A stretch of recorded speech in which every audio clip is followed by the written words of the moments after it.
Episode की starting में हम लोग देखते हैं हमारा मेन कैरेक्टर निराश होते हुए कह रहा था, मैं ही क्यों जब मेरे बाबा मरे तभी ये लोग मुझसे कह रहे थे तुम्हारे माँ बाप तो मर गए हैं, लेकिन उनका कर्ज तुम्हें तुम्हें पूरा करना पड़ेगा, इसलिए एक आज्ञाकारी बच्चा बनो और अपने पिता का कर्ज भरो। मैंने कितनी बार कहा कि माइनिंग में तो मेरे माँ बाप मरे गए हैं, मुझे मुझे कंपनसेट मिलना चाहिए, आखिर मुझसे मुझसे आप लोग पैसा कैसे मांग सकते हैं।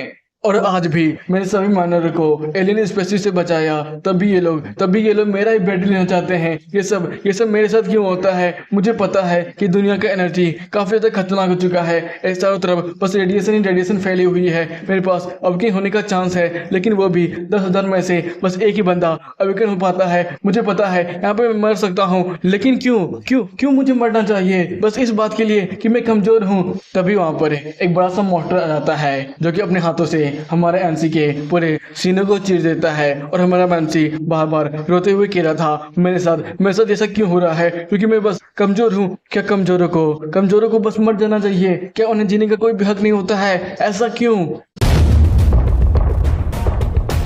एपिसोड की स्टार्टिंग होती है और हमारा मेन कैरेक्टर कह रहा था, मेरा नाम ली है और मैं एक डायमेंशन ऑपरेटर हूँ। डायमेंशन ऑपरेटर का ये काम होता है कि वो हर रोज रेडियो एक्टिव सूट पहनकर दूसरे डायमेंशन के अंदर जाकर अपनी जान की बाजी लगाकर एनर्जी स्टोन को माइन कर अपने प्लेनेट के अंदर लाएं। तभी उनका कैप्टन कहता है, अरे वाह बच्चे, तुमने तो अगले महीने काफी ज्यादा मेहनत की है। अगर तुम इसी तरह मेहनत करते रहना, बस 1 साल के अंदर ही तुम अपना पूरा कर्ज भर दोगे। और हाँ, अगर तुम 2-3 साल काम करते हो इसी तरह, तो मैं पक्का गारंटी देता हूँ तुम अपने लिए एक छोटा सा अपार्टमेंट तो ले ही लोगे। इधर तो हमारा मैकेटर छोटी मुस्कान हंसते हुए कह रहा था, हाँ कैप्टन सर क्यों नहीं, मैं इसी तरह और भी ज्यादा मेहनत करूंगा। फिर वो अपने मन ही मन कहता है, ये साले कमीने लोग, ये कैप्टन तो उनमें से सबसे बड़ा कमीना है, ये मेरे पैसों को भी आधा खा जाता है। तो जैसे तैसे बस मैं अपने कर्ज को पूरा कर लूँ, उसके बाद तो इनके सपने में ही मैं इस जैसे हेल में दोबारा काम करने के लिए आऊंगा। फिर हमें बताया जाता है इस डायमेंशन के अंदर काफी ज्यादा रेडियो एक्टिव एनर्जी है, जिसकी वजह से हजारों में से बस एक के पास मौका होता है अवकन करने का। लेकिन यहाँ की रेडियो एक्टिव काफी ज्यादा खतरनाक है, जो कि इंसानों को पल पल के लिए ही मार सकती है।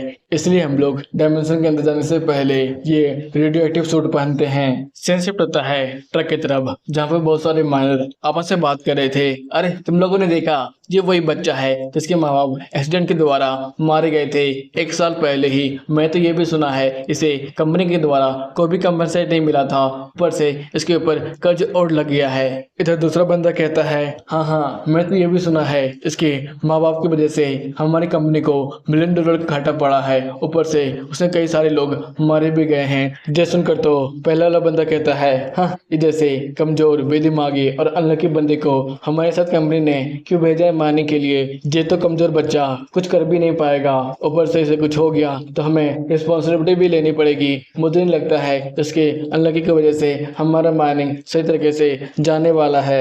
ये सुनकर तो हमारा मैकेटर अपने मन ही मन सोच रहा था, कई बार कमजोर हम खुद की वजह से नहीं होते हैं, बल्कि सोसाइटी हमें कमजोर समझने लगती है। अभी मेरे साथ ऐसा ही हो रहा है। फिर वो लोग गुफा तक पहुंच जाते हैं जहाँ पर माइनिंग करने वाला था। तभी कैप्टन कहता है, अब जल्दी करो, हम लोग अब माइनिंग एरिया की तरफ जाने वाले हैं। लेकिन तभी भूकंप सा कुछ आता है, ये देखकर तो सब लोग चौंक जाते हैं और कहने लगते हैं, भूकंप, ये क्या भूकंप था। दूसरा बंदा कहता है, नहीं, भूकंप कैसे हो सकता है, इस एरिया में मैंने कभी भी भूकंप महसूस नहीं किया है। फिर सब लोग आपस में ही बहस करने लगते हैं, लेकिन हम लोगों ने भूकंप तो महसूस किया था, कहीं अभी भी यहाँ पर मॉन्स्टर तो मौजूद नहीं है। जैसा सुनकर तो कैप्टन जल्दी से सिचुएशन को संभालने के लिए सामने आता है और कहने लगता है, नहीं, तुम लोग अपना मुंह बंद करो। तुम लोग को पता है ना, 3-4 महीने हो चुके हैं इस जोन को क्लियर किए गए हैंड्रो के द्वारा, आखिर यहाँ पर मॉन्स्टर कैसे हो सकता है। तुम लोग आराम से माइनिंग करने के लिए जाओ, मुझे पूरा भरोसा है जहाँ पर कोई भी मॉन्स्टर नहीं है। जी वो बोलकर खत्म कर पाता उससे पहले ही किसी मॉन्स्टर का अंगुली उसके सीने से गुजर चुका था। ये सब देखकर तो सभी माइनर काफी ज्यादा ही पैनिक करने लगते हैं और कहने लगते हैं, ये तो हमारा सुपीरियर था, इसकी इतनी बुरी हालत कैसे हो सकती है, ये तो सचमुच एक मॉन्स्टर है। और ये सब देखकर तो हमारा मैकेटर भी बुरी तरह से कांप चुका था और कह रहा था, हमारा सुपीरियर यहाँ पर मारा जा चुका है, ये सचमुच एक मॉन्स्टर है, हमें यहाँ से भागना पड़ेगा। लेकिन तभी मॉन्स्टर वो तेजी से माइनर के ऊपर अटैक कर उन्हें मारने लगते हैं।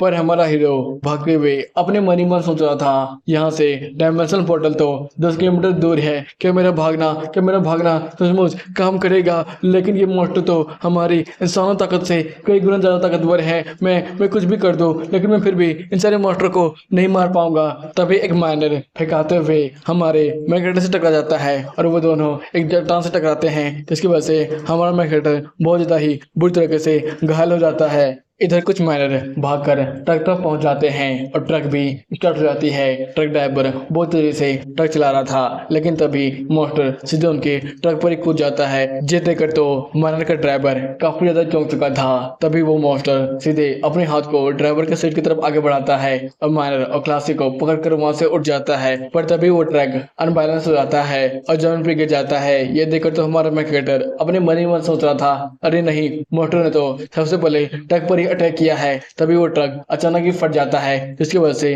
दोनों मॉन्स्टर ही आग में झुलस कर वहीं पर ही मारे जाते हैं। और ये सब देखकर हमारा मैकेटर अपने मन ही में सोच रहा था, शायद ये मॉन्स्टर आग से डरते हैं, मुझे आग ढूंढना पड़ेगा। फिर वो अपने पास ही एक आग के स्टोव को देखता है, लेकिन तभी उसके ऊपर भी एक मॉन्स्टर अटैक कर देता है। ये देखकर तो हमारा मैकेटर उछलकर जल्दी से उस आग की स्टिक को पकड़ने की कोशिश करता है। फिर वो उस आग की स्टिक को पकड़कर जल्दी से सामने की ओर करता है, जिसकी वजह से वो मॉन्स्टर एक पल के लिए काफी ज्यादा डर जाता है और धीरे धीरे कर पीछे हटने लगता है। ये देखकर तो हमारा मैकेटर कहता है, जैसा मैंने सोचा था कि शायद मॉन्स्टर इस आग से डरते हैं। फिर वो सबसे कहता है, जल्दी करो, अपने आसपास की लकड़ियों में आग जलाओ और इस मॉन्स्टर से अपनी जान बचाओ।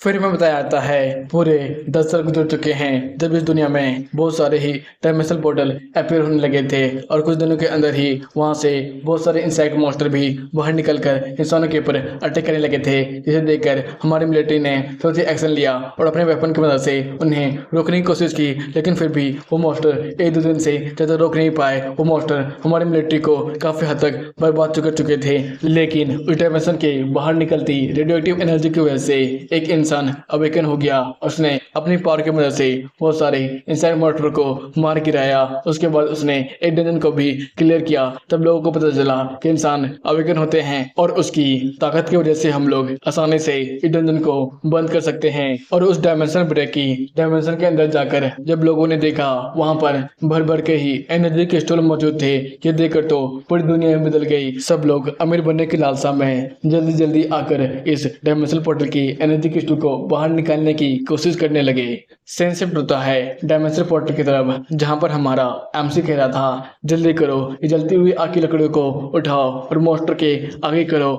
ये मॉन्स्टर आग से काफी ज्यादा डर रहे हैं, इससे हम लोग अपनी जान को बचा सकते हैं। ये सुनते ही सही माइनर जल्दी जल्दी कर कर आग की लकड़ियों को उठाकर सामने करने लगते हैं। फिर हमारा एमसी कहता है, जल्दी करो, हम लोग सब एक ग्रुप में आ जाते हैं, जैसे वो मॉन्स्टर हमारे पास ना आ पाए। इधर तो एक बुढ़ा माइनर काफी ज्यादा डर रहा था और कह रहा था, मुझे यहाँ पर नहीं मरना है, ये मॉन्स्टर काफी ज्यादा ताकतवर है। फिर हमारा मेन कैरेक्टर कहता है, मुझे अच्छे से याद है, शायद हमारे स्टोरेज के अंदर बहुत सारा ही किरासन तेल होगा। अगर हम लोग वहां तक कैसे ही पहुंच जाए तो मैं इन सारे मॉन्स्टर को ठिकाने लगा सकता हूं। ये सुनते ही सब लोग धीरे धीरे कर घेरा बनाने लगते हैं और जल्दी जल्दी कर उस गुफा की तरफ बढ़ने लगते हैं। इधर हमारा मैटर कह रहा था, हाँ बिल्कुल सही, इसी तरह धीरे धीरे चलते रहो। फिर वो लोग गुफा तक पहुंच जाते हैं। जैसे देखकर हमारा मैटर कह रहा था, हाँ बस थोड़ी सी दूर। फिर वो दूसरे बंदे से कहता है, जल्दी करो, उस किरासन के तेल के डब्बे को हमारी तरफ फेंको। फिर वो किरासन तेल के डब्बे को एक लात मारता है, जिसकी वजह से किरासन तेल पूरी तरह से जो फैल जाता है।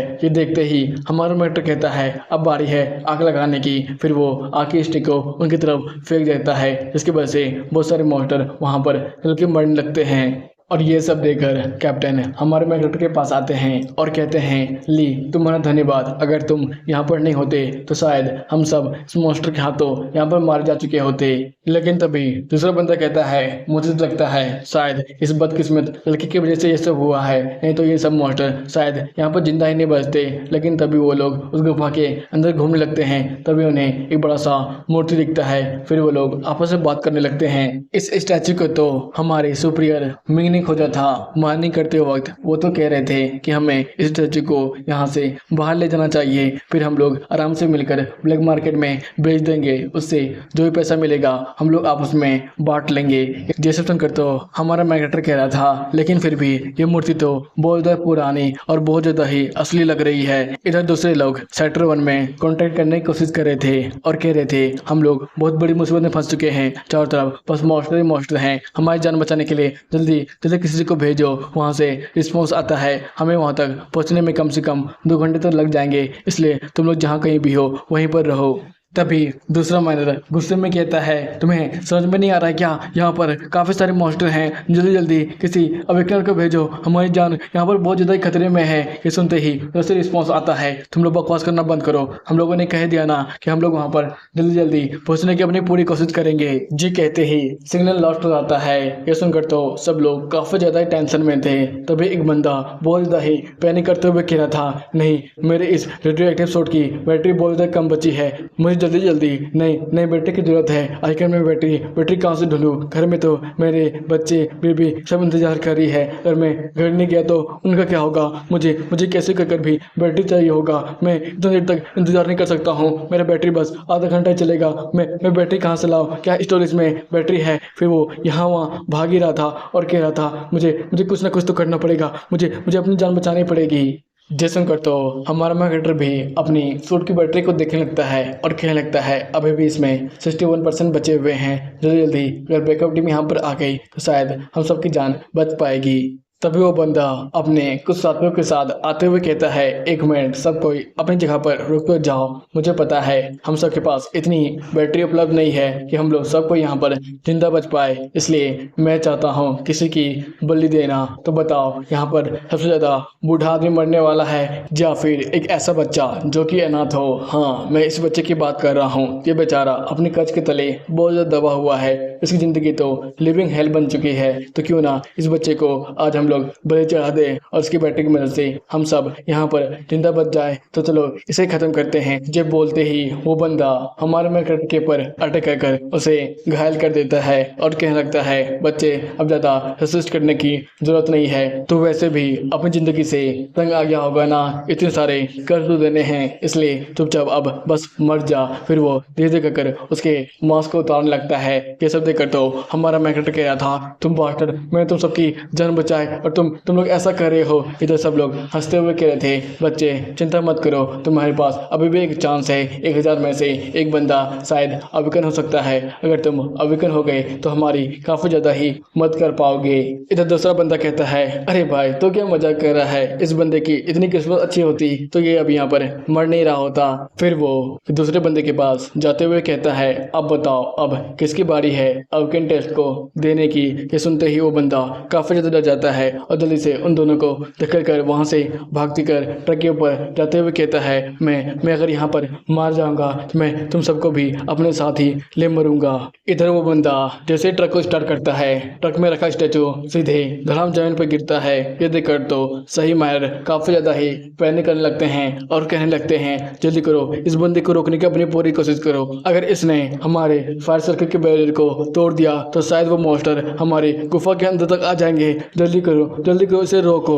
तभी दूसरा मायर कहता है, अरे नहीं, उस बंदे ने तो हमारी आग की लगी हुई सर्किल को ही तोड़ दिया है, अब लगता है वो मॉन्स्टर गुफा के अंदर तक आने वाले हैं। ये सुनकर तो हमारा मैकेटर अपने मनी में सोच रहा था, शायद मैं गलत था, अब हम सब यहाँ पर मारे जाएंगे, लेकिन मुझे ऐसा क्यों लग रहा है कि स्टैचू भी मेरी इस हालत को देखकर हंस रहा है।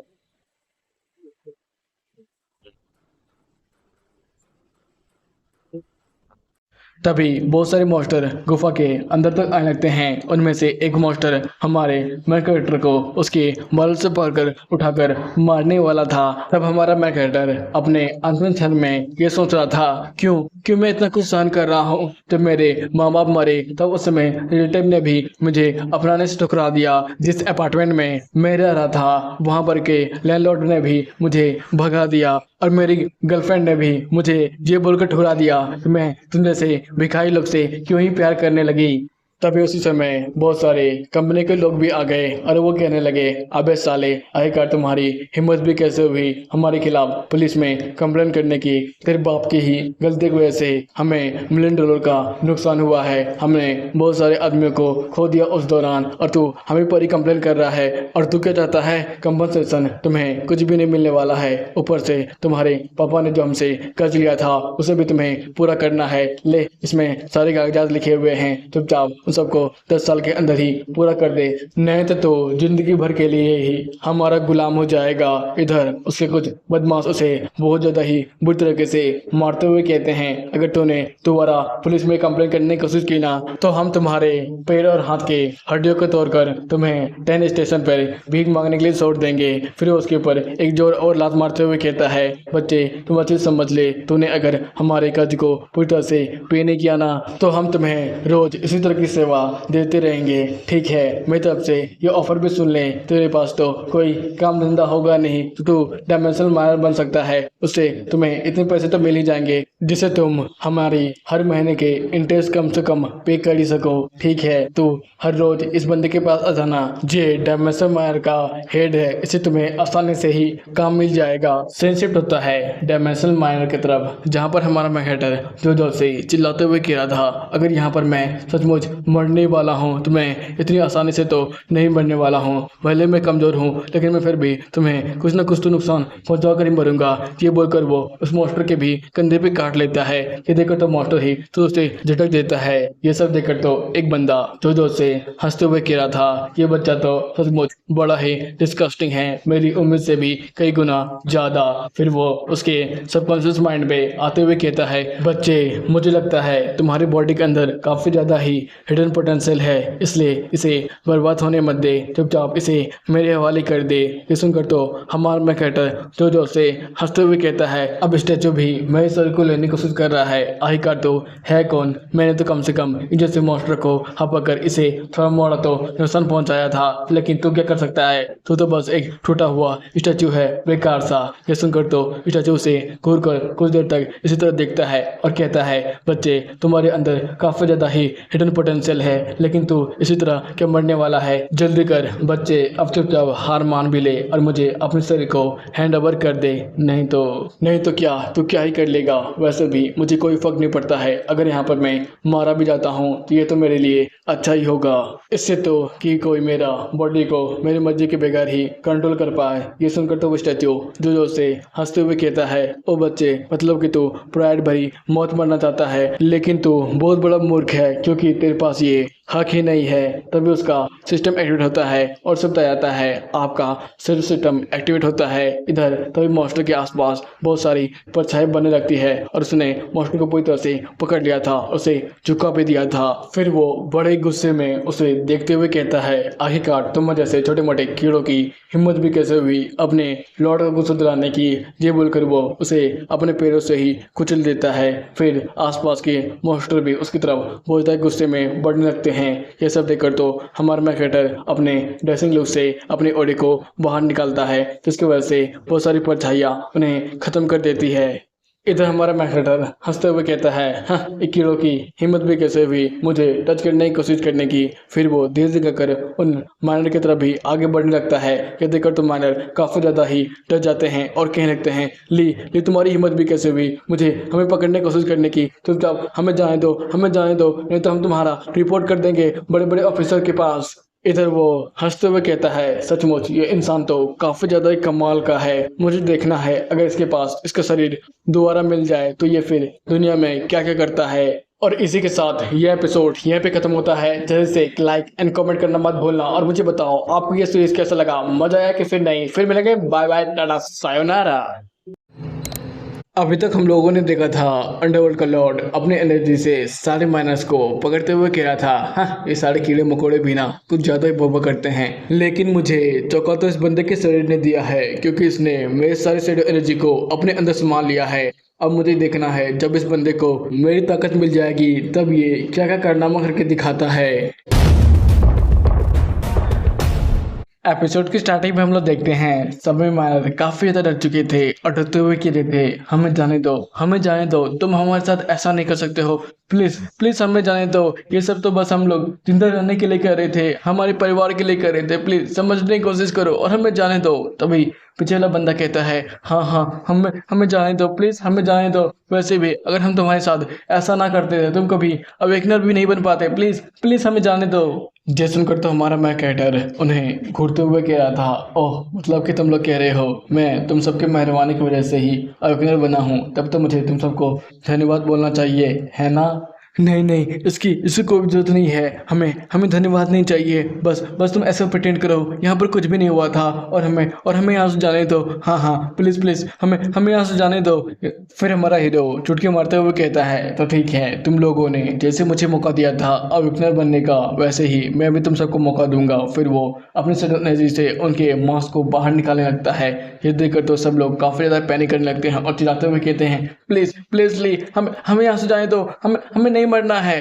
फिर हमारा मेन कैरेक्टर पीछे मुड़कर बचे हुए मानर के पास जाने लगता है। ये देखकर तो बचे हुए मानर काफी ज्यादा डर जाते हैं और कहने लगते हैं ली हमें तुम नहीं मार सकते हो, हमने हमें तुम्हारे साथ कुछ भी नहीं किया है, प्लीज ली हमें छोड़ दो। फिर ली उनकी तरफ बैटरी फेंकते हुए कहता है लो इसे पहन लो, इसकी वजह से तुम आराम से यहाँ पर कुछ समय के लिए जिंदा बच जाओगे। ये देखकर तो सर लॉर्ड कहने लगता है ए बच्चे ये क्या हरकत कर रहे हो, इन सबको जिंदा क्यों छोड़ रहे हो, इसे यहीं पे खत्म कर दो, नहीं तो ये लोग बाद में चलकर तुम्हें काफी ज्यादा मुसीबत देने वाले हैं। इधर हमारा ली कहता है हाँ, तुम तो अपना मुंह बंदे रखो, वैसे भी मुझे पता है मुझे क्या करना चाहिए और क्या नहीं। ये सुनकर तो सर लॉर्ड कहता है हाँ हाँ तब बनने की कोशिश कर रहे हो, जब तुम्हारी मौत तुम्हारे सामने है तो ठीक है, मैं भी तो देखो तुम कितने तक टब बन पाते हो। चलो जाओ गुफा के बाहर जाओ, वहां पर काफी सारे मॉन्स्टर तुम्हारा ही इंतजार कर रहे हैं। इधर गुफा के बाहर तो काफी सारे मॉन्स्टर थे। ये देखकर तो हमारा ली अपने मन ही मन सोचा था अरे नहीं मैंने कभी सोचा नहीं था गुफा के बाहर इतने सारे मॉन्स्टर होंगे।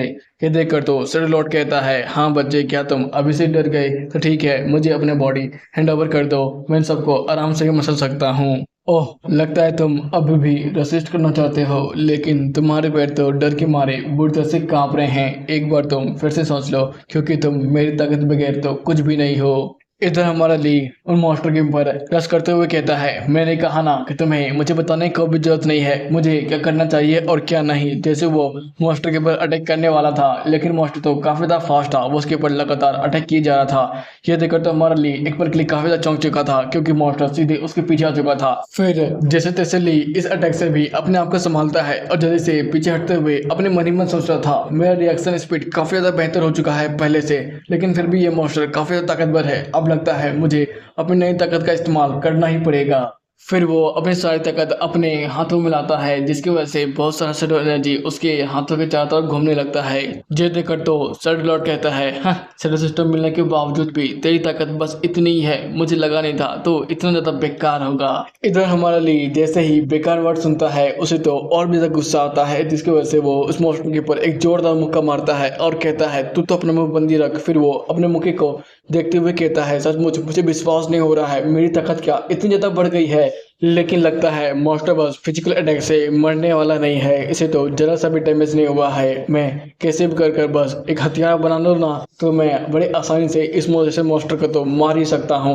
ये बोलने की बस देर थी तभी शेडो एनर्जी एक डैगर का रूप ले लेती है। ये देखकर तो हमारा एमसी भी काफी ज्यादा चौंका हुआ था और कह रहा था ये तो काफी ज्यादा कूल है, चलो देखते हैं इसकी ताकत कितनी है। इधर वो मॉन्स्टर फिर से हमारे मैकेटर के ऊपर अटैक करने के लिए आगे बढ़ ही रहा था। ये देखकर तो हमारा मैकेटर बड़ी तेजी से अपना डेगा चलाते हुए कहता है इसे तो मैं एक पल में ही मार सकता हूँ। फिर वो हंसते हुए कहता है सचमुच सचमुच मैंने एक मॉन्स्टर को मार दिया है। इससे पहले कि वो ज्यादा खुशी माना पाता उसी समय दो मॉन्स्टर उसके ऊपर अटैक करने के लिए आगे बढ़ जाते हैं। ये देखकर तो हमारा मैकेटर काफी ज्यादा चौंक चुका था, तभी वो मॉन्स्टर उसके ऊपर अटैक करके उसे घायल कर देता है, लेकिन तभी हमारा एमसी सही मौका देकर उसके ऊपर दो बार अटैक करता है। फिर वो भागकर सीधे उस मॉन्स्टर के ऊपर अटैक कर उन्हें मारने लगता है और कहता है चलो अब देखा जाए मेरी ताकत कितनी तक बढ़ चुकी है। ये बोलकर वो रश कर देता है और सारे मॉन्स्टर को मारकर वहां पर थके चोर बैठा हुआ था और कह रहा था सचमुच सचमुच मैंने ये कर दिखाया। तभी उसका शेडो सिस्टम एक्टिवेट होता है और उसे बताता है आपने सक्सेसफुली अपनी शेडो एनर्जी को ई लेवल तक इस्तेमाल कर लिया है, इससे आप ई लेवल के अवेकनर बन चुके हैं।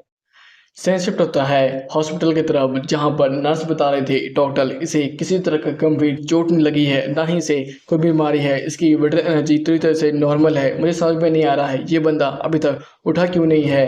फिर डॉक्टर उसकी रिपोर्ट को पढ़ते हुए कहते हैं तुम्हें चिंता करने की जरूरत नहीं है, ये बंदा नया नया आविष्कार बना है जिसने डायमेंशन पोर्टल के अंदर बहुत सारे मॉन्स्टर को मार गिराया है, जिसकी वजह से इसका स्टेमिना खत्म हो गया था और ये यहाँ पर बेहोश है। चिंता मत करो, ये जल्दी ही उठ जाएगा।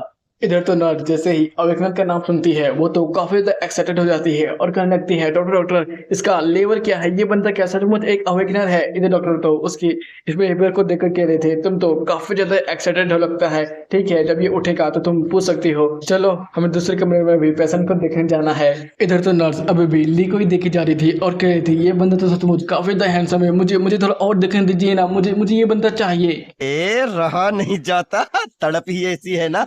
कुछ देर में सटल लॉर्ड बाहर निकलते हुए कहता है हाँ ये मैं एक इंसान के शरीर में हूँ, वैसे तो इंसान सबसे कमजोर रेस में से एक माने जाते हैं, फिर भी ये बंदा एक ई रैंक का है। अरे यार मेरे शेडो एनर्जी का अवेकन करने के बाद कम से कम ये बंदा एस रैंक का नहीं तो ए बी या कुछ भी होता चल जाता, लेकिन ये तो एक ई रैंक का है। लेकिन फिर भी मुझे मानना पड़ेगा इस बंदे में कुछ ना कुछ तो काबिलियत है, क्योंकि इस बंदे ने मेरी एनर्जी का इस्तेमाल किया है, वो भी बस ई क्लास में रहते हुए भी। लेकिन फिर भी ये बंदा मेरी ताकत के ज़्यादा इस्तेमाल नहीं कर पाएगा, ये तो बस 1000 भाग में से बस एक ही भाग इस्तेमाल कर सकता है।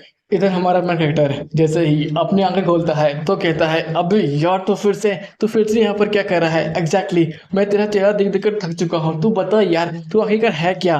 फिर से डिलॉर्ड बड़े ही गुस्से में कहता है तू कमजोर है इसका कीड़ा, मेरे सामने ज्यादा बकबक मत कर, तेरे को पता भी है तू किसके सामने अपना जवान खोल रहा है। मैं एंसन रूलर हूँ दूसरे वर्ल्ड का, तुझे पता भी है मेरे क्लैन के ही गद्दारों ने मुझे धोखा देकर अपने ही गद्दे से उठा दिया है, मुझे बदला लेना है तो जल्दी से अपना शरीर मुझे हैंड ओवर कर दे। जैसे ही तू ऐसा करेगा मैं अपने क्लैन के सारे गद्दारों को मारकर उसके बाद तुझे काफ़ी ज़्यादा ही इनाम देने वाला हूँ। जेसन कर्तोली कहता है क्या एक एंसेंट रूलर, लेकिन मैंने तो कभी भी किसी रूलर जैसे हीरो का नाम नहीं सुना है, तो आखिरकार है कौन। वैसे भी तू मुझे कीड़ा कह रहा है, अगर मैं सचमुच तेरे लिए एक कीड़ा हूँ तो फिर तो कीड़े का शरीर क्यों ही चाहता है। वैसे भी मैं किसी यगली और काले किस्म के इंसान को अपना शरीर तो देने वाला हूँ नहीं।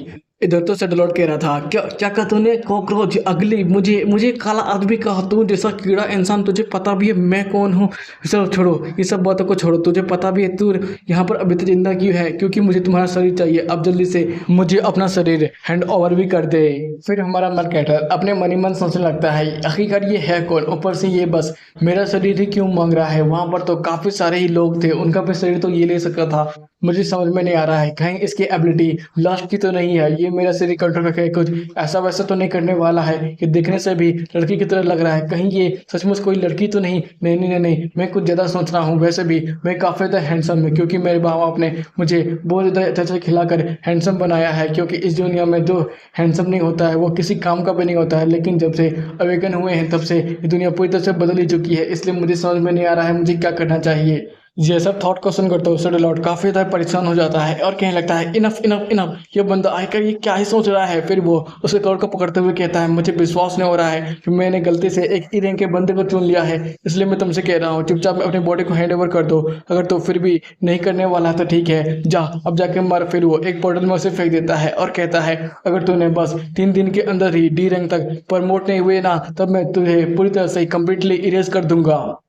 फिर हमारा मार्केटर यहाँ वहाँ आसपास की चीज़ों को महसूस करते हुए कह रहा था आखिरकार मैं शायद हॉस्पिटल में था, लेकिन अब मैं कहाँ पर आ चुका हूँ ये सुनकर तो सेडलॉर्ड कहता है बच्चे चिंता मत कर, ये तो बस एक ई रैंक का इंसेक्ट नेस्ट है, इसे तुझे क्लियर करना है 3 दिन के अंदर। वैसे मेड दुनिया में जब फैमिली मेम्बर्स 18 साल के हो जाते हैं उन्हें एक बार मौका मिलता है इस तरह के डंजन को क्लियर करने का। अब मुझे देखना है तुम्हारे पास क्या सचमुच इतनी एबिलिटीज़ है कि तुम मेरे पावर्स को कंट्रोल कर पाओ या फिर नहीं। फिर हमारा मार्केटर आगे बढ़ते हुए कह रहा था ओह मतलब कि तुम्हें जानना है कि मैं तुम्हारे शेडो एनर्जी का इस्तेमाल कर पाता हूँ या फिर नहीं, और मुझे 3 दिनों के अंदर ही इस ट्रायल को ख़त्म करना है। फिर वो जैसे ही आगे बढ़ने वाला था तभी वो कहता है ये तो सिल आर्मर बीटल है। ये देखो वो चौंक जाता है और कहता है अरे नहीं ये कैसे हो सकता है, मैं इसका स्पेसिस कैसे जान सकता हूँ। तभी सेडलॉर्ड कहता है बच्चे चिंता मत कर, जब भी तेरे पास सारा सिस्टम रहेगा तो आराम से ही मेरी नॉलेज का इस्तेमाल करते हुए हर एक विस्टो के इन्फॉर्मेशन को जान सकता है। यह सुनकर तो हमारा मार्केटर मैकेटर अपने मन ही मन सोच रहा था क्या सेल सिस्टम, ये सब सेल सिस्टम का कमाल है। फिर वो आगे बढ़ते हुए अपने डैगर से बड़ी तेजी से उस मॉन्स्टर के ऊपर अटैक करना शुरू कर जाता है और कहता है मैं बड़ी तेजी से इस मॉन्स्टर के वीक पॉइंट को ढूंढने की अपनी पूरी कोशिश कर रहा हूँ। लेकिन वो मॉन्स्टर भी रुकता नहीं है, वो भी अपने मुंह से उसको खाने की अपनी पूरी कोशिश कर रहा था। यह सब देखकर हमारा मैकेटर जल्दी से उस मॉन्स्टर के पीछे आकर भी बहुत सारे अटैक और कहता है मैंने शायद अपने ड्रैगर से सारे इसके बॉडी पार्ट में अटैक कर दिया है, लेकिन लगता है इसके कहीं भी वीक पॉइंट नहीं है। तभी वो मॉन्स्टर उसके ऊपर डायरेक्ट अटैक करता है। यह देखकर तो हमारा मैकेटर बड़ी मुश्किल से अपने डैगर से उस अटैक को रोकता है और जल्दी से पीछे हटता है। हाँ, ये सिल आर्मर बेटल तो काफी ज्यादा स्ट्रॉन्ग है, इसका हर एक बॉडी पार्ट काफी ज्यादा मजबूत है। मेडगर का कोई भी अटैक इसके ऊपर काम नहीं कर रहा है। ये देखकर तो सेटलॉर्ड जो से हंसते हुए कहता है बच्चे ये सब यूजलेस है, क्योंकि तू कितना फोर्स का इस्तेमाल कर ले लेकिन फिर भी तो इस बेटल के इस आर्मर को नहीं काट पाएगा। ये सुनकर तो हमारा मैकेटर बड़ी तेजी से उस बेटल के ऊपर अटैक करते हुए आगे बढ़ता है और कहता है इससे तुझे कुछ भी फर्क नहीं पड़ता है कि मैं कैसे लड़ता हूँ इस बेटल से। ये सुनकर तो सेटलॉर्ड जो से हंसते हुए कहता है ठीक है, अगर तू पहले इनसाइड मॉन्स्टर से हार गया तो मुझे मत कहना कि मुझे बचाओ, मुझे डर लग रहा है, मुझे इनसाइड मॉन्स्टर के हाथों नहीं मरना है। फिर हमारा मैकेटर उसके ऊपर लगातार अटैक किया कर अपने मन ही मन सोच रहा था मैं बस इसके बिग पॉइंट को देखना चाहता हूँ। लेकिन तभी वो इनसाइड मॉन्स्टर उसके ऊपर काफी जोर का अटैक करता है, जिसकी वजह से हमारा मैकेटर बहुत दूर जाकर एक दीवार से टकराता है और सीधे जमीन पे गिरता है। लेकिन वो देखता है कि उसका खून उसके कंधों पे लगा हुआ है।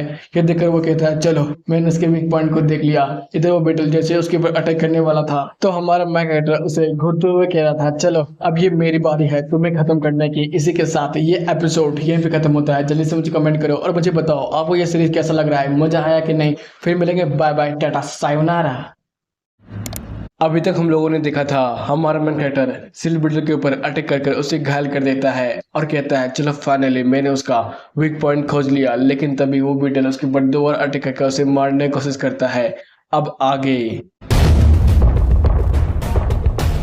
एपिसोड की स्टार्टिंग में हम लोग देखते हैं सील बिल्डर लगातार हमारे मैकेटर के ऊपर अटैक किए जा रहा था। ये देखकर तो हमारा मैकेटर कहता है चलो अब देखो आखिरकार यहाँ पर असल में कमजोर कौन है।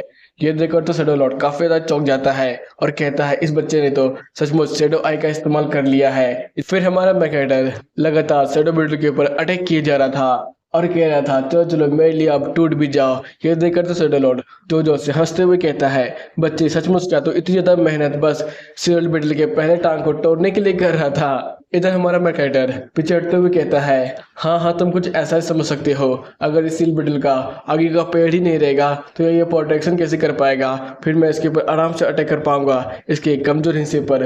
ये सुनकर शैडो लॉर्ड कुछ देर के लिए चौंक जाता है और कहता है क्या वीक स्पॉट। फिर हमारा मैकेटर अपने शैडो एनर्जी से डैगर को चेंज करते हुए कहता है मुझे एक अच्छा सा वेपन भी चाहिए होगा।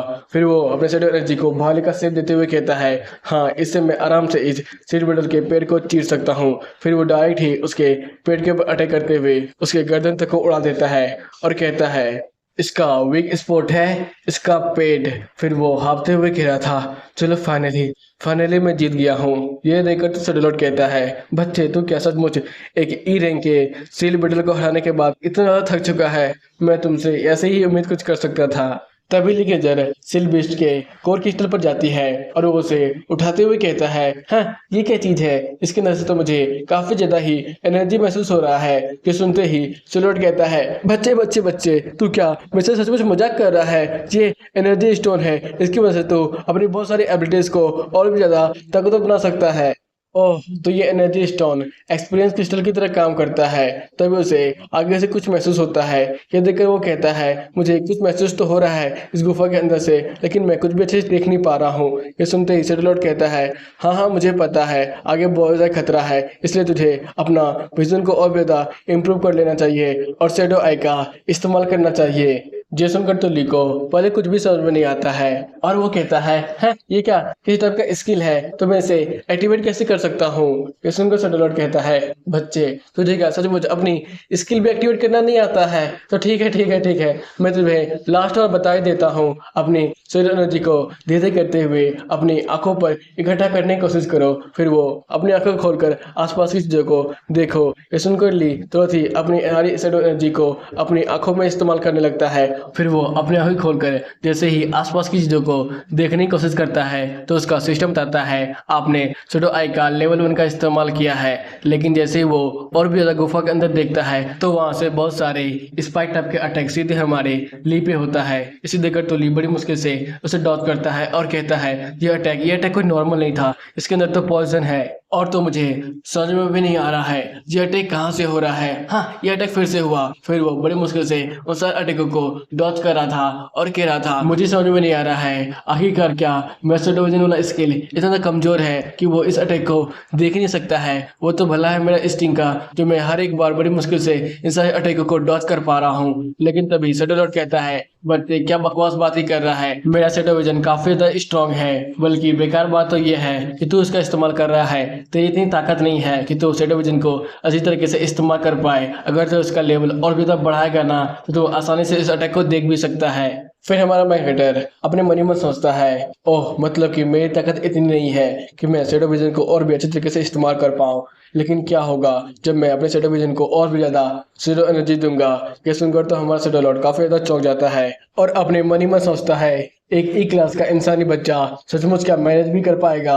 मैं शैडो एनर्जी को अपनी आंखों तक पहुंचाने में मुझे तो ऐसा नहीं लगता है, लेकिन फिर भी मैं जब जब भी इस बच्चे को देखता हूँ तो मुझे और भी ज्यादा मजा आता है। फिर हमारा मैकेटर जैसे ही गुफा को पूरी तरह से स्कैन करता है तो उसे पता चलता है गुफा के अंदर बहुत सारे ही इनसाइड मॉन्स्टर भरे हुए हैं। उनमें से दो तरह के सबसे ज्यादा खतरनाक मॉन्स्टर है।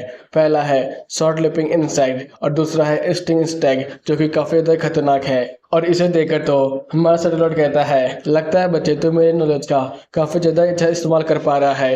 ये देखकर तो हमारा ली अपने मन ही मन सोच रहा था मुझे नहीं लगता है मैं ज्यादा देर तक अपनी शैडो विजन को यहाँ पर मेंटेन कर पाऊंगा, मुझे जल्दी इन सबको खत्म करना पड़ेगा। लेकिन शैडो लॉर्ड ली को ये सोचता हुआ देखकर तो हंसते हुए कहता है बच्चे अभी तो बस एक ही इनसाइड मॉन्स्टर को संभाल नहीं पा रहा था, बस तो कुछ देर यहाँ पर इंतजार कर, उसके बाद बड़ा मजा आने वाला है। लेकिन तभी बहुत सारे इनसाइड मॉन्स्टर वहाँ पर आ जाते हैं। इसे देखकर तो ली कह रहा था असल में यहाँ पर अचानक हुआ क्या, इतने सारे मॉन्स्टर यहाँ पर कैसे आ सकते हैं।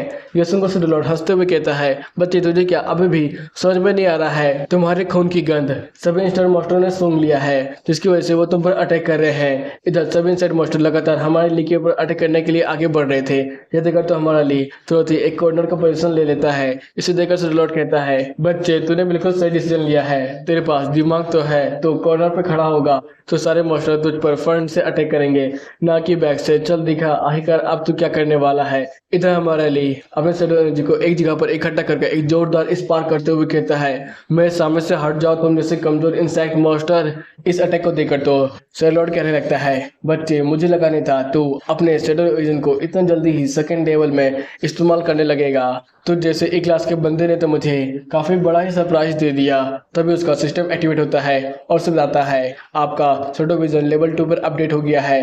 अब आपकी नज़र दुश्मन के हर एक शैडो में भी होगी जिसकी वजह से दुश्मन के अंदर एक आपका अजीब तरह का डर पैदा हो जाएगा। फिर इधर बहुत सारे इनसाइड मॉन्स्टर लगातार ही हमारे ली के ऊपर अटैक करने लगते हैं। इसे देखकर तो हमारा ली कह रहा था सचमुच जब से ही मैं शैडो विजन लेवल 2 पे पहुंचा है तो मैं आराम से ही इनसाइड मॉन्स्टर के हर एक अटैक को डॉज कर पा रहा हूँ। इनका स्पीड तो लगभग आधा से कम हो गया है, लेकिन मुझे इनके अंदर से काफ़ी ज़्यादा ही जगह में एनर्जी बाहर निकलते हुए महसूस हो रही है।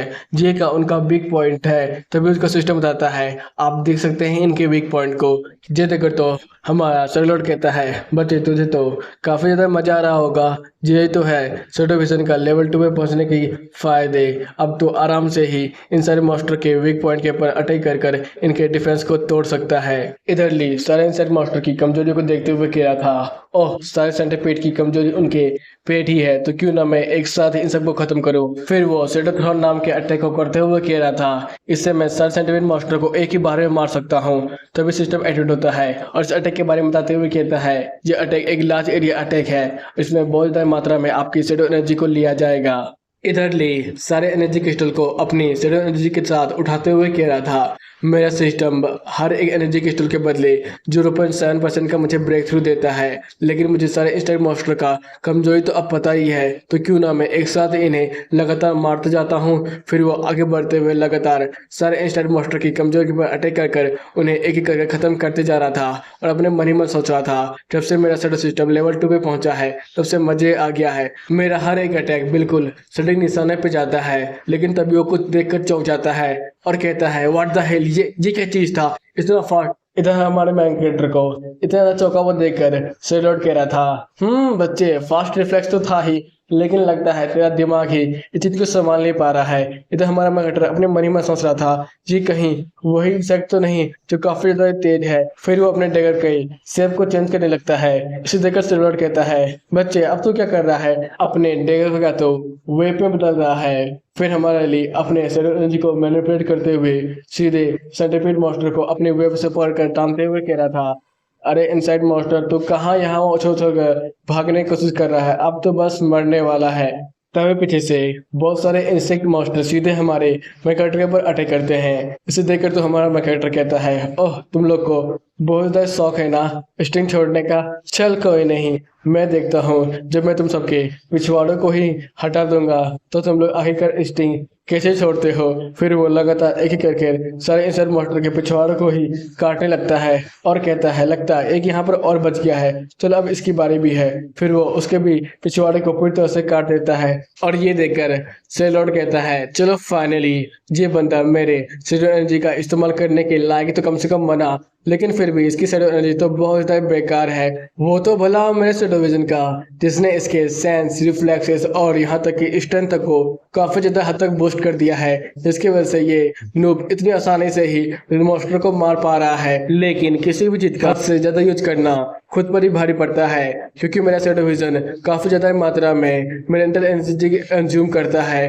तो ये बंदा है तो बस ई क्लास का, इसके पास उतना मेंटल एनर्जी तो होगा नहीं, ये अपने लिमिट तक पहुंच चुका है। तभी हमारे एमसी की विजन ब्लर होने लगती है, उस हिसाब से कुछ भी दिखाई नहीं देता है, उसका पावर भी बहुत हद तक घट जाता है।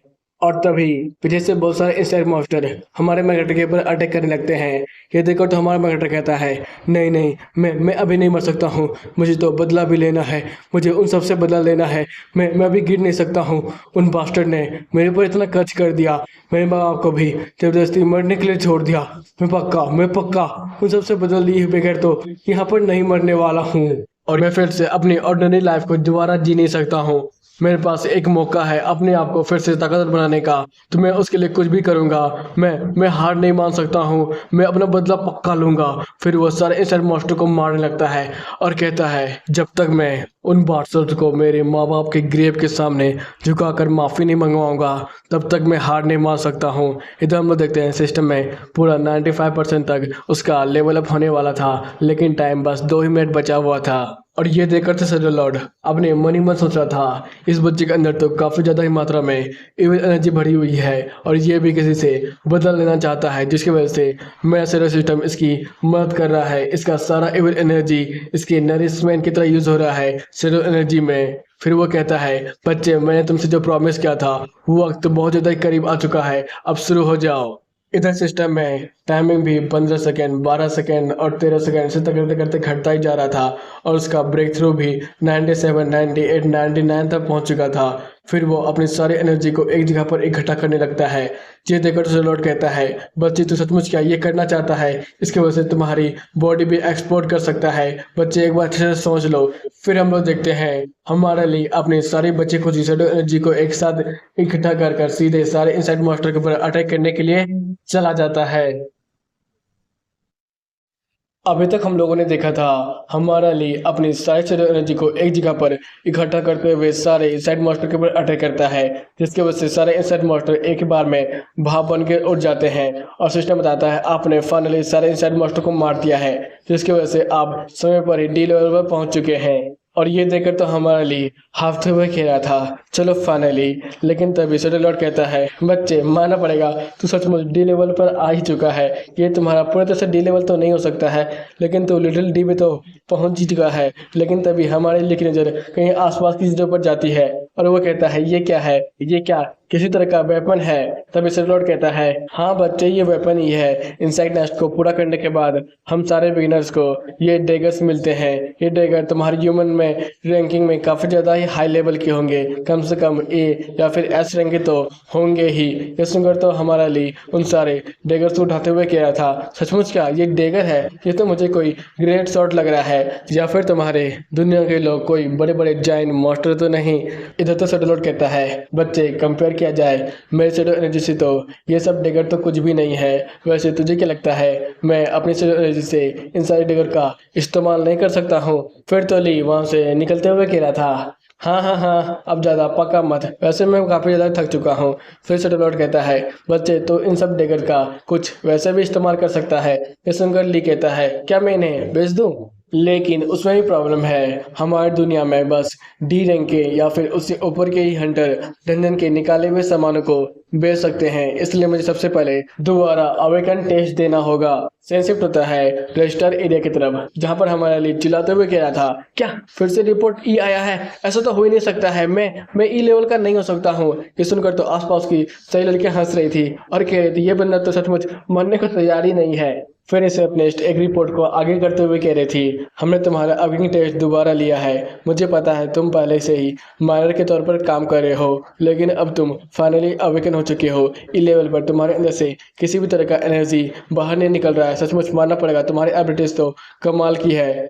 इधर हमारा ली रिपोर्ट को पढ़ते हुए कह रहा था, है ये क्या है? रिपोर्ट में बताया क्या है, मैं पहले मायर के तौर पर काम किया करता था, लेकिन अब मैं अवेगनर हो गया हूँ, लेवल ई तक पहुँच चुका हूँ, जिसकी वजह से मुझे 15% अधिक पैसे मिलेंगे। सेंसिप्ट होता है रोड साइड, जहाँ पर हमारा ली चलते हुए शेडो लॉर्ड से कह रहा था, मैंने अवेकन किया है सबसे ताकतवर शेडो एनर्जी, लेकिन उसका क्या फ़ायदा? मैं तो अभी भी माइनर के तौर पर ही डंजन में काम कर सकता हूँ। हाँ यार, क्या बकवास किस्मत है। लेकिन तभी शेडो लॉर्ड कहता है, मुझे तो लगता है तुम्हारी इंसानी दुनिया की मशीन कभी शेडो एनर्जी को डिटेक्ट ही नहीं कर पाएगी। फिर ली अपने मन ही में सोच रहा था, अगर डिटेक्ट नहीं कर पाएगी तब तो बेकार है, लेकिन मुझे पैसे कमाने के लिए उन सामानों को बेचना तो पड़ेगा, लेकिन मैं बेचूँ तो बेचूँ कहाँ? अब तो काफ़ी ज़्यादा मुश्किल होने वाला है। सेंसिप्ट होता है ब्लैक मार्केट की तरफ, जहाँ पर शेडो लॉर्ड आसपास की चीज़ों को देखते हुए कह रहा था, सचमुच आसपास का ब्लैक ऑरा तो कमाल का है, इससे तुम्हारे शेडो सिस्टम को काफ़ी ज़्यादा प्रॉफिट होगा। इधर हमारा ली आगे बढ़ते हुए जा रहा था, बीच में कुछ लोग आपस में बात कर रहे थे। अरे तुम लोगों ने सुना, अचानक ही डायमेंशनल पोर्टल में एक अजीब तरह का धुंध मच चुका है, वहाँ का रेडिएशन और काफ़ी ज़्यादा खतरनाक हो चुका है। हाँ हाँ, मैं भी पहले माइनर के तौर पर वहाँ काम किया करता था, लेकिन अब मैं अवेकन बन चुका हूँ। मेरे बहुत सारे साथी उस धुंध में मारे गए हैं। मुझे नहीं लगता है अब माइनर बनना कुछ सेफ आइडिया है। फिर ली एक वेपन शॉप के सामने खड़ा हो जाता है और वहाँ के सारे शॉट की कीमतों को देखने लगता है। तभी शेडो लॉर्ड कहता है, बच्चे सचमुच क्या ये सब डिवाइन नहीं के वेपन है? इसमें तो बस एक छोटा सा चमकता हुआ हीरा लगा हुआ है और इसे तुम लोग डिवाइन वेपन कहते हो? सचमुच अब तो मुझे तुम जैसे इंसानों पर काफी ज्यादा ही अफसोस हो रहा है। तभी दुकान का मालिक सुसु करते हुए हमारे लिए को भगाते हुए कहता है, अरे तुम जैसे गार्बेज बेकार से माइनर मेरी दुकान के आगे क्या खड़े होकर देख रहे हो? तुम बस मेरे सामानों को यहाँ पर गंदा ही करोगे, इसलिए चुपचाप यहाँ से निकल जाओ। तुम्हारी तो इतनी औकात है ही नहीं कि तुम कुछ सामान को खरीद भी पाओ। इधर हमारा लिए ऑनर को घूर कर देखने लगता है और कहता है, तुम क्या अपने कस्टमर से इस तरह से बात करते हो? इधर तो ऑनर अपने नाक को बंद कर देता है और कहने लगता है, तुम जैसे माइनर, तुम क्या सचमुच मेरे जैसे शॉट को देखने के लायक भी हो? अगर यहाँ का कुछ भी नुकसान हुआ तुम क्या पे भी कर पाओगे? फिर ली तुरंत ही अपने ग्रेट शॉट के कपड़े को हटाते हुए कहता है, तुमने क्या कभी भी अपने जिंदगी भर में इस जैसे शॉट को देखा है? अगर नहीं देखा है जल्दी से अपनी दुकान के अप्रेंटिस को बुलाकर लाओ और उसे दिखाओ और मुझे बताओ आखिरकार इस शॉट की वैल्यू क्या है। अरे यार, ये माइनर यहाँ पर क्यों तमाशा कर रहा है? तभी वो बगल में देखता है जहाँ पर एक लड़की कह रही थी, हाँ तुम तो अब डी लेवल पे एडवांस कर चुके हो ना, तो मेरा गिफ्ट कहाँ है? ऊपर से तुम मुझे किस तरह की जगह पर ले आए हो? ये जगह तो बहुत ज़्यादा गंदी है, कितनी खराब स्मेल कर रही है, मैं यहाँ पर दोबारा नहीं आऊँगी। फिर जैसे ही हाव को देखता है वो तो मुड़ते हुए कहता है, अरे मास्टर हाव, आप यहाँ पर क्यों आए हैं? आपको कुछ भी जरूरत था तो आप बस मुझे बुला देते। आप क्या फिर से यहाँ पर कुछ बेचना चाहते हैं क्या? इधर हाव उसे वेपन को दिखाते हुए कह रहा था, हाँ हाँ, मैं यहाँ पर इस जैसे खतरनाक सा शॉट को बेचने के लिए आया हूँ। ये मुझे दूसरी दुनिया में मिला था। ये शॉट काफ़ी ज़्यादा महंगा होने वाला है, इसलिए इसकी सही सी कीमत लगाना। वैसे मैं इसे बेचना तो नहीं चाहता था, लेकिन मुझे अपनी गर्लफ्रेंड के लिए इसे बेचना ही पड़ेगा, क्योंकि मैं उसके लिए कार खरीदना चाहता हूँ। फिर ओनर उसके चमकते हुए शॉट को देखते हुए कहता है, हाँ हाँ, मैं तो आराम से बता सकता हूँ, ये विंड हॉर्न शॉट है और ये कमाल का शॉट होता है। इससे आपकी पावर काफ़ी हद तक बूस्ट हो सकती है, और भी अपने आप ये डी लेवल का सबसे ज़्यादा हाई इक्विपमेंट वाला शॉट है। इधर हमारे ली की नज़र भी उसके पास्ट वाली गर्लफ्रेंड के पास जाता है और वो कहता है, सो कौन तुम यहाँ पर? फिर ली हमें बताते हुए कहता है, जब मेरे माँ बाप मारे गए और मैं पूरी तरह से कर्ज में फंस गया, उस समय मेरी गर्लफ्रेंड भी मुझे धोखा देकर चले गई और कहने लगी, अब तो तुम्हारे माँ बाप भी नहीं है, ना ही तुम्हारे पास पैसा है, तुम तो इतने बड़े कर्ज में डूबे हुए हो, आखिरकार तुम गर्लफ्रेंड डिजर्व भी कैसे करते हो, और मैं भी बेकार लड़की जो तुम्हारे पास समय बर्बाद करने के लिए आ गई। ठीक है, अब मुझे हमेशा के लिए भूल जाओ, मैं किसी और लड़के को ढूंढ लूंगी। ये सुनते ही जाओ तुरंत ही अपनी गर्लफ्रेंड की तरफ मुड़ता है और कहता है, तुम क्या इस बंदे को जानती हो? ये सुनकर तो बेचारी घबराते हुए कहने लगती है, नहीं नहीं, तुम कैसी बात कर रहे हो, मैं इस जैसे लो लेवल के माइनर को कैसे जानूंगी, शायद ये कोई मेरा फैन होगा। तुम्हें तो पता ही है मैं इंस्टाग्राम में कितनी ज़्यादा लाइव आती हूँ और कितना ज़्यादा इंजॉय करवाती हूँ, ये मेरा कोई फैन ही होगा। हाँ हाँ, पक्का पक्का कोई मेरा फैन ही होगा। ये सुनकर तो जाओ आगे बढ़ते हुए कह रहा था, हाँ, तूने मेरी गर्लफ्रेंड को उसे नाम से कैसे बुलाया? आखिरकार तेरी स्टैंडर्ड क्या है? तुझे क्या लगता है सचमुच तू इस जैसे दुकान में अपने सामान को बेचने के लायक भी है? और तू यहाँ पे इतने शान से खड़ा है, तुझे डरा सा भी डर नहीं लगता है? मैं तुम्हारे साथ कुछ भी कर सकता हूँ और तू क्या बेचने आया है ये जैसा बेकार सा भंगार? रुक तेरे को बताता हूँ। ये बोलकर वो अपने शॉट से उसके ऊपर अटैक कर देता है और कहता है, अपने कचड़े को लेकर यहाँ से निकल जा। लेकिन जैसे ही उसका विंड शॉट हमारे ग्रेनेड शॉट से टकराता है, उसका विंड शॉट ही टूट जाता है। ये देखकर तो वो बंदा काफी ज्यादा ही चौंक जाता है और कहने लगता है, व्हाट द हेल, ये कैसे हो सकता है? ये तो नामुमकिन है। ये देखकर तो ली मुस्कुराते हुए कहता है, ओह, तब तो तुझे पता चल ही गया होगा किसका शॉट असल में कचरा है और किसका शॉट कमाल का। और ये देखकर तो उसकी गर्लफ्रेंड भी भड़कते हुए कहती है, जाओ जाओ, ये क्या था? ये विंड शॉट था ना? अगर तुम्हारा विंड शॉट टूट कैसे सकता है? तुमने पहले नहीं कहा था ये किसी भी आयरन टाइप वेपन को आराम से काट सकता है? तो फिर ये क्या था? इधर तो जाओ गुस्से में बड़बड़ा रहा था और कह रहा था, डैम इट, अब मुझे काफी ज्यादा गुस्सा आ चुका है। फिर वो अपने पावर को इकट्ठा करते हुए सीधे हमारे लिक्विड पर अटैक कर देता है और कहता है, कचड़े, अब तू भी अब कचड़े में जाएगा। इसी के साथ ये एपिसोड यहीं पे खत्म होता है। बाय बाय, फिर मिलेंगे, टाटा, सायोनारा। अभी तक हम लोगों ने देखा था जॉ का विंड शॉट जैसे ही द ग्रेट शॉट से टकराता है तो वो बुरी तरह से टूट जाता है। इसे देखकर तो हमारा लैन कहता है, तो भाई तेरे को पता चल ही गया होगा किसका शॉट असल में कचरा है। अब आगे एपिसोड की स्टार्टिंग में हम लोग देखते हैं जॉ एक जोरदार मौका सीधे ली के ऊपर करता है, लेकिन इसे देखकर तो ली कहता है, भाई तू तो कुछ ज्यादा स्लो है। जिस सुनते ही जॉ फिर से अटैक करते हुए कहता है, मैं स्लो नहीं हूँ, बल्कि तेरा रिफ्लेक्सेस काफी ज्यादा अच्छा है, लेकिन कोई नहीं, अब जरा इस अटैक को संभाल कर दिखा। ये बोलकर वो अपने पेड़ से लगातार हमारे ली के ऊपर अटैक करने लगता है और इधर ली हर एक अटैक को आराम से डॉट करते हुए अपने मन ही में सोचा था, ये अटैक भी काफी ज्यादा स्लो है। जब मैं इनसाइड मॉन्स्टर के ट्रायल में था उस समय तो इनसाइड मॉन्स्टर इससे कई गुना फास्ट थे, उस पर एक भी अटैक नहीं लगता। वो देखकर तो जाओ फ्रस्ट्रेट होते हुए कह रहा था, ऐसा कैसे हो सकता है? ये बंदा तो बस एक माइनर है, एक लोली रैंक का ई रैंक का अवेकनर, और मैं ठहरा एक डी रैंक का अवेकनर, मैं उसके ऊपर एक भी हिट क्यों नहीं लगा पा रहा हूँ? इधर तो ली भी अब अपनी शैडो एनर्जी का इस्तेमाल करने लगता है और उसके हाथों को पकड़कर उसे यहाँ वहाँ घुमाने लगता है। इधर तो जाओ को कुछ भी समझ में नहीं आ रहा था, वो तो बार बार गुस्से में ही जा रहा था, तो साला माइनर तू क्या अपनी औकात भूल गया है? तू बस हम जैसे अवेकनर का पालतू कुत्ता है और कुछ भी नहीं। जे सुनकर तो अब ली को भी गुस्सा हो जाता है और वो कहता है, क्या कहा तूने कि हम माइनर बस कुत्ते होते हैं? तो ठीक है, अब मैं दिखाता हूँ कि मैं तुझे कैसे कुत्ते की तरह गली गली में घुमाता हूँ। ये बोलकर वो अपने शैडो एनर्जी को खींचता है, जिसकी वजह से सीधे जाओ जो एक जमीन पर आके जोरदार गिरता है और उसके मुंह से आह भी निकल जाती है। ये सुनकर तो उसकी गर्लफ्रेंड तो थी भागे भागे आती है और कहती है, जाओ तुम ठीक तो हो ना? लेकिन इधर जाओ तो अपने मन ही मन सोच रहा था, डैम इट, ऐसा कैसे हो सकता है? एक माइनर से मैं मार कैसे खा सकता हूँ? फिर लेन तो हंसते हुए कहता है, लगता है जाओ को कुत्ते बनने में काफी ज्यादा मजा आया है ना जाओ? जो सुनते ही जाओ तो गुस्से के मारे पूरी तरह से पागल ही जाता है और उसके ऊपर अटैक करते हुए कहता है, अबे साले मानने लगता है तू जीने से अब थक चुका है, चल कोई ना, मैं ही तेरी जिंदगी का अब अंत कर देता हूँ। लेकिन तभी कोई बच्चे चिल्लाता है, जहाँ पर जो कुछ भी हो रहा है अभी तुरंत ही बंद करो। यह सुनकर तो जाओ पीछे मुड़ते हुए कहता है, बॉस वैंग आप यहाँ पर? फिर बॉस वैंग सामने आते हुए कहते हैं, जब मास्टर जाओ आप मेरे बहुत लंबे समय के कस्टमर हैं, लेकिन फिर भी आप हमारे स्टोर हाउस में फाइट कर रहे हैं, ये मैं बर्दाश्त नहीं कर सकता हूँ। यहाँ पर बहुत सारी कीमती चीजें हैं, अगर वो खराब हो गई तो उसका जिम्मेदारी कौन उठाएगा? तभी सुकेन बोलने लगती है, आखिरकार आप ऐसे बात कैसे कर सकते हैं हमारी ये मास्टर जाओ से? आपको पता भी है जिम माइनर ही है जिस बंदे ने मेरे जाओ वैंग के शॉट को तोड़ दिया है, जिसकी वजह से जाओ इतने तक गुस्से में है और उसके ऊपर बार बार अटैक किए जा रहा है। ये सुनकर तो बॉस वैंग उस माइनर की तरफ देखने लगते हैं और कहते हैं एक माइनर यहाँ पर क्या कर रहा है। फिर वो आगे बढ़ते हुए कहते हैं मैंने अभी जो कुछ भी सुना वो क्या सही है? तुम्हारे हाथ में जो शॉट है उससे तुमने जेम मास्टर जाओ के विंड शॉट को क्या सचमुच तोड़ दिया है? फिर ली कहता है हाँ ये बात सही है, लेकिन इसमें यंग मास्टर की गलती है क्योंकि उन्होंने ही सबसे पहले मुझ पर अटैक किया था और मैंने तो बस डिफेंस करने के लिए ही अपने शॉट को आगे बढ़ाया था। उसमें उनके व्हील शॉट टूट गया तो इसमें मेरी क्या गलती है? जिस सुनकर बॉस बैंग फिर से यंग मास्टर जाओ के पास जाते हुए कहते हैं यंग मास्टर जाओ सचमुच क्या ऐसा ही हुआ था?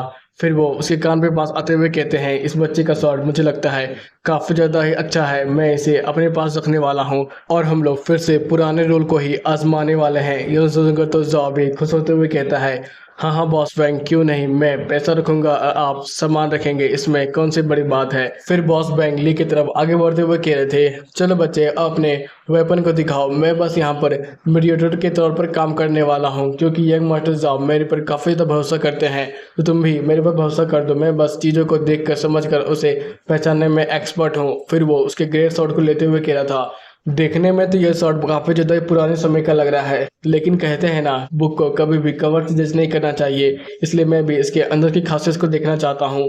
ये सुनकर ली भी हंसी खुशी उसे शॉट दे देता है, लेकिन जैसे ही बॉस बैंक उस शॉट को पूरी तरह से अपने हाथों में लेता है तो चौंक जाता है और कहता है ये शॉट तो 100 पाउंड से भी ज़्यादा भारी का लग रहा है मुझे। ये बंदा इतनी आसानी से इस शॉट को कैसे पकड़े हुआ ही था? ये क्या बंदा कहीं अविकनेत तो नहीं? लेकिन मुझे तो इसके यूनिफॉर्म को देखकर तो ऐसा नहीं लगता है, फिर भी मुझे थोड़ा सतर्क होना पड़ेगा। बच्चे आखिरकार तुम्हें इस तरह का वेपन कहाँ से मिला? देखने से तो मुझे लगता है तुम बस कहीं के माइनर हो, तो फिर तुम्हारे पास इस तरह का शॉट कैसे हो सकता है? ये सुनकर तो ली कहता है अपने कैजुअल अंदाज में हाँ मुझे कहीं से भी मिला हो इससे तुम्हें क्या फर्क पड़ता है? ये जगह तो बस ब्लैक मार्केट है ना, जितना मुझे पता है ब्लैक मार्केट में सोर्स को वेरीफाई नहीं किया जाता है। फिर बॉस बैंक कहते हैं ओह मैं तो बस थोड़ा क्यूरियस था, लेकिन चलो कोई बात नहीं, अगर तुम नहीं बताना चाहते हो तो भी ठीक है। फिर लैन अपने मन ही मन सोचता है ये बंदा तो बस मुझे पर वो करना चाहता है। फिर वो कहता है इसमें कुछ भी छुपाने वाली ऐसी बात ही नहीं है, आपको तो पता ही है मैं एक माइनर हूँ, तो माइनिंग करते वक्त मुझे ये शॉट मिल गई थी। और ये सुनकर बॉस बैंक सोचते हैं हाँ जैसे कि मैंने सोचा था।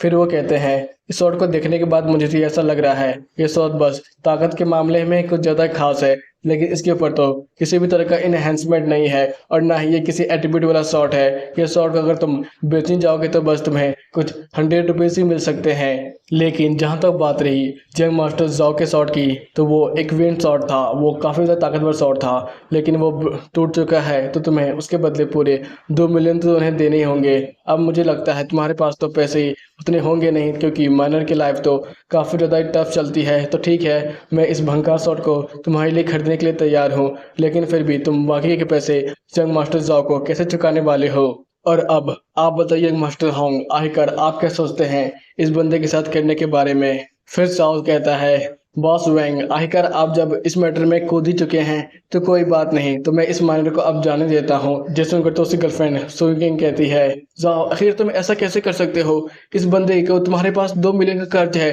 अगर तुम इसे यहाँ पर जाने दोगे तो फिर मेरा मेरा पसंदीदा कार का क्या होगा? तुम क्या उसे अब नहीं खरीदने वाले हो? इधर जाओ तो तुरंत ही स्विंग के थोड़ा और करीब जाते हुए कह रहा था अरे मेरी जान, किसने कहा कि मैं इस माइनर को ऐसे ही जाने वाले देने वाला हूँ?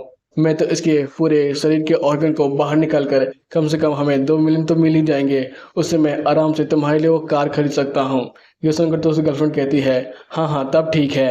और ये सब देखकर तो लियन कह रहा था चलो अब लगता है मुझे तुम लोगों ने अपना सारा प्लान मुझे दिखाई दिया है। ये सुनकर तो बॉस मैन कहते हैं तो हाँ बच्चे, इसमें कौन सी बड़ी बात है, तुम हमारा क्या ही बिगाड़ लोगे, अब तो तुम मरने ही वाले हो। इधर उसके बॉडीगार्ड आगे बढ़ ही रहे थे ली की तरफ, लेकिन तभी ली कहता है अभी तुम्हें जितना ज़्यादा एंजॉय करना है कर लो, लेकिन कुछ ही देर के बाद तुम सब काफ़ी ज़्यादा चिंता करने वाले हो अपने बारे में। ये बोलकर वो अपना ऑरा चारों तरफ फैलाने लगता है। सेंसिटिव होता है। इधर हम लोग देखते हैं सारे बॉडीगार्ड मिलकर हमारे लिए के ऊपर अटैक करते हैं और कहते हैं इस बच्चे को एक ही बार में ख़त्म करो। फिर बॉस बैंक कहते हैं जंग मास्टर हाओ, लड़ाई को देखना बेकार की बात है, क्योंकि हमें पता है ये रिजल्ट क्या आने वाला है, इसलिए क्यों ना थोड़ी देर इंतजार करते हैं और चाय रूम में जाकर थोड़ा चाय पानी करते हैं। इस सुनकर तो यंग मास्टर हाओ भी कहते हैं हाँ हाँ बॉस बैंक, क्यों ना चलिए चलते हैं। लेकिन तभी उनके बीच से एक बंदा बहुत तेजी से उड़ते हुए दीवार से टकराता है और बहुत सारे सामानों को तोड़ देता है। ये देखकर तो बॉस वैंग कहते हैं, वाओ आखिरकार तुम क्या कर रहे हो, थोड़ा ध्यान से करो। अगर उस बंदे ने कुछ भी सामान को तोड़ा तो उसकी उतनी औकात भी नहीं है कि ये एफर्ट कर सके, इसलिए थोड़ा आराम से। इधर तो हम लोग ली को देखते हैं जो कि आराम से अपने हाथों को पॉकेट में डालकर उन सारे बॉडीगार्ड को बस अपने लाश से ही धूल चटाते हुए और यहाँ वहाँ फेंकते हुए कह रहा था, हाँ ये सब तो बस कचरे हैं। फिर एक बॉडीगार्ड सीधे यंग मास्टर हाउ के ऊपर लगने वाला था, तभी यंग मास्टर हाउ तुरंत ही अपने पेड़ को घुमाते हुए कहते हैं, आखिरकार ये सब क्या, ये तो बस एक माइनर है ना, तो आखिरकार ये इन सारे बॉडीगार्ड को ऐसे ऐसे कैसे संभाल सकता है।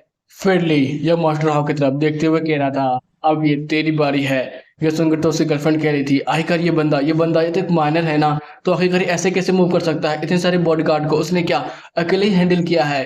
इधर जाओ अपनी पावर को एक्टिवेट करते हुए कह रहा था, हाँ मैंने माना तेरे पास एक दो अच्छे मूव्स तो है, लेकिन फिर भी तू तो ठहरा एक माइनर ना, तेरा कंपेयर कैसे डी रैंक के अवेकनर के साथ हो सकता है। चल मैं तुम्हें दिखाता हूँ डी रैंक की अवेकनर की असली ताकत। ये बोलकर वो उसके ऊपर एक जोरदार अटैक करने वाला था। इधर तो हमारा ली बड़े कैजुअल अंदाज में बस अपने एक हाथ को उठाकर उसके ऊपर जोरदार झाप मारते हुए कहता है, ये थोड़ा कुछ खास था, इसकी वजह से हमारा यंग मास्टर जाओ बहुत ज़्यादा दूर जाकर गिरता है। फिर वो खड़ा होते हुए कहता है, आज तक मेरे पापा ने मेरे पर हाथ नहीं उठाया और तेरी उतनी औकात कि तूने मेरे चेहरे पर मारा, तेरी तो मैं तुम्हें इस बार पक्का मार दूंगा। ये बोलकर वो अपनी सारी एनर्जी को अपने हाथों पर इकट्ठा करने लगता है और उसके ऊपर अटैक करता है, लेकिन हमारा ली तो उसे बड़े आराम से ही डिस्ट्रॉय कर देता है।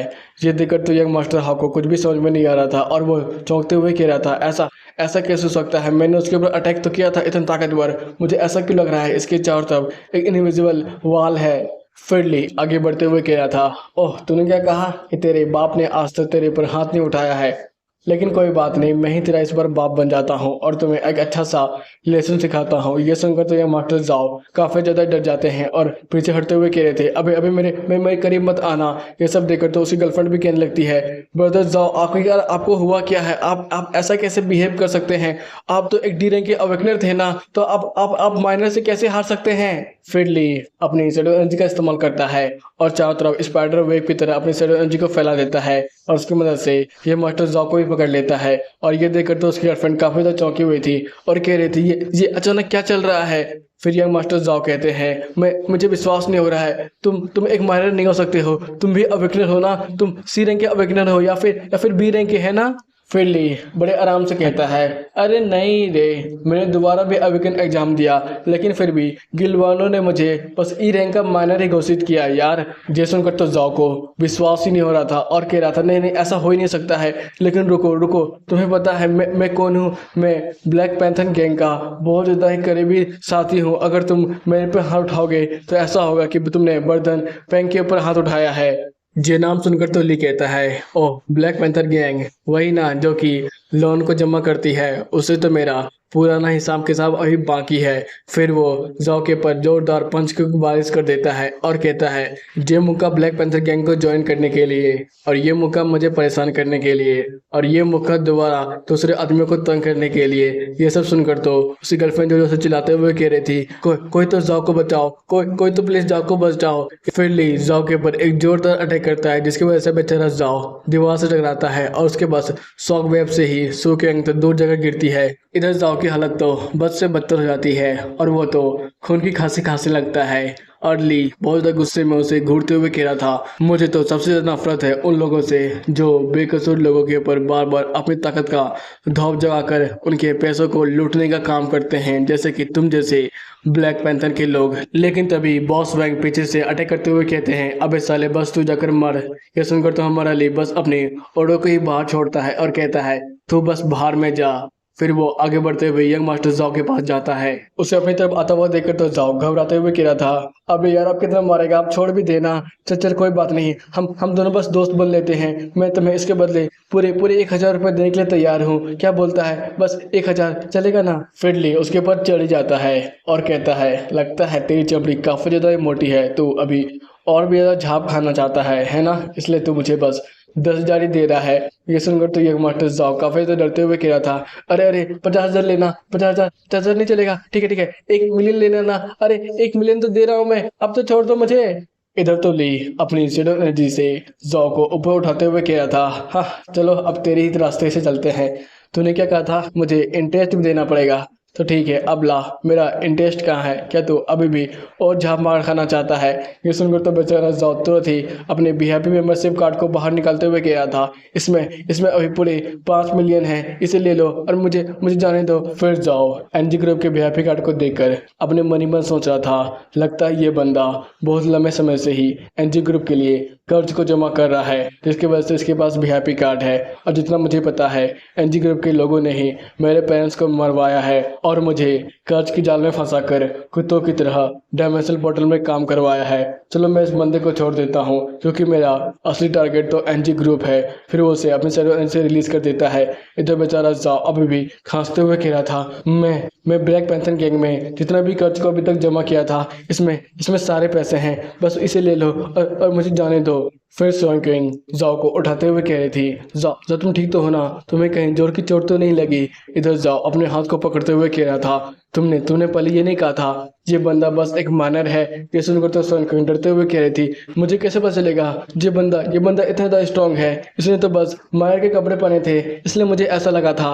ये सुनकर तो जाओ उसके ऊपर एक जोरदार झाप मारते हुए कह रहा था, तेरे वजह से ये सब हुआ है। मैं अगर पहले गार्ड डाउन नहीं करता तो मैं पक्का उससे मैं उसका एक अच्छा दोस्त बन जाता, या फिर मैं उसे मार डालता। अभी भी रुको, सिचुएशन उतना भी खराब नहीं हुआ है, मैं उसे अभी भी हैंडल कर सकता हूँ। ये बोलकर वो फोन लगाते हुए कह रहा था, मानर तेरे को क्या लगता है मेरा पैसा ले जाना इतना ज़्यादा आसान होने वाला है? बस कुछ देर इंतजार कर। इधर हम लोग देखते हैं ब्लैक पैंथर गिल्ड के बॉस को, जो कि कहता है, हाँ साहब बोलो। इधर जाओ कह रहा था, ब्रदर आपने जो मुझे शॉट दिया था ना, वो चोरी हो गया है। एक बंदा है जो कि आया और मुझे काफ़ी ज़्यादा पीटा और मेरे शॉट को भी चोरी कर दिया, और उसने ये भी कहा था उसका अगला टारगेट ब्लैक पैंथर गैंग होने वाला है, इसलिए बॉस आप थोड़ा संभल कर रहिएगा। ये सुनकर तो उसका बॉस कहता है, ठीक है, उसके बारे में मुझे पूरा इन्फॉर्मेशन भेज देना, मैं उसे संभाल लूंगा। तभी उनमें से एक बंदा कहता है, बॉस हम लोगों ने तो उन सब का सारा सामान चोरी कर ही लिया है, तो फिर ये बताइए हमें उनके साथ अब क्या करना चाहिए? ये सुनकर तो उसका बॉस कहता है, ओह तुम्हें क्या कोई जिंदा बंदा यहाँ पर दिख भी रहा है? ये सुनकर तो वो बंदा कहता है, बॉस मैं समझ गया। फिर वो अपनी एनर्जी का इस्तेमाल करते हुए आसपास के सभी बंदों को मारते हुए कहता है, बॉस मिशन कंप्लीट। यह सुनकर उनका बॉस कहता है, तो ठीक है, अगला एक बच्चा है जिससे हमें कर्ज वसूलना है, वो मैं तुम पे छोड़ता हूँ। तुम्हें उसे जिंदा रखना है या फिर मारना है, ये तुम डिसाइड कर सकते हो।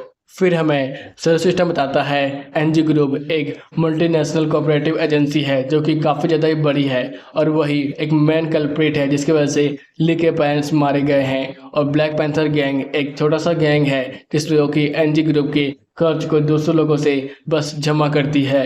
आई होप आपको इन्फॉर्मेशन अच्छा लगा हो। तो ठीक है, इसी के साथ ये एपिसोड यहाँ पे खत्म होता है। जल्दी से लाइक कमेंट और सब्सक्राइब करना मत भूलना। तो फिर मिलेंगे, बाय बाय, टाटा, सायोनारा।